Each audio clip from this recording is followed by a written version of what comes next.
هاي ست الكل، انت هتبقي مديونه ليا طول حياتك وابقى بخدمك خدمه عمرك لو عندك بيبي تودلر سنه مثلا فوق السنه 9 شهور كده، ونبقى عايزين نخليهم يتفرجوا على حاجات مفيده في التلفزيون او whatever نلهيهم عندنا شويه، بس مستحيل هنفضل قاعدين في وشهم 24 ساعه.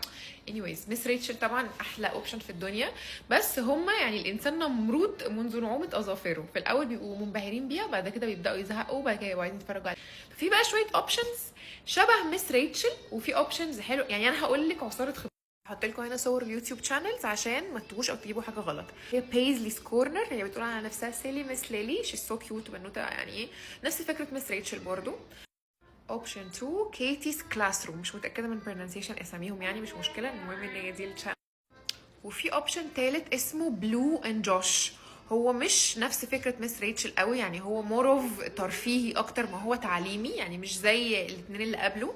الاثنين اللي قبله تعليمي اكتر ما ترفيهي، بس ده ترفيهي اكتر، بس ستيل هو alternative حلو جدا ومش مؤذي ولا في مثلا اوفر حاجات اوفر ستيميوليتنج، ولا هو سيف وحلو قوي قوي. وفي 3 شانلز تانيين يوتيوب شانلز بس هم سوسو بس هم اغاني. اول واحد سوبر سيمبل سونجز، والريذم بتاعها الاغاني الريذم بتاعها هادي والاغاني حلوه قوي. وتاني اوبشن ذا ويجلز، وذا ويجلز دول يعني باند بيقعدوا يرقصوا مع العيال ويقول لهم اغاني حلوه وكده، وبرده اوبشن حلو قوي. وتالت اوبشن كان اسمه ايه يا رب، هو بيبي فين، وده الوحيد في كل الاوبشنز اللي قلتهم. حاضر اللي كرتون، فلو ولادكم مش بيحبوا البني ادمين انا هكمل فيديو مهما حصل مهما كانت التحديات. تو اوبشنز تانيين برضو حلوين قوي، وحلوين ان هم كمان مناسبين انه الولاد يتفرجوا عليهم قبل ما يناموا، عشان هادين قوي وما فيهمش يعني مش بقى حاجات محتوى تعليمي او كده، لا حاجات هاديه خالص يتفرجوا عليها كده قبل ما يناموا.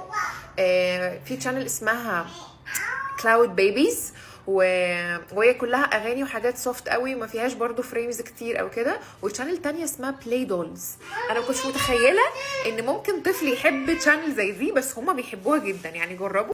ثانية حاجة مهمة، اللي هيدخلوا دلوقتي يكتبوا كومنتس انه شايفاكوا انه ليه بتفرجوا ولادكم على التلفزيون، حرام عليكم معرفش ايه، واحنا بنخلف كام مرة مش قادرة اخف من حرام ده، سيبونا في حالنا بالله عليكم النبي.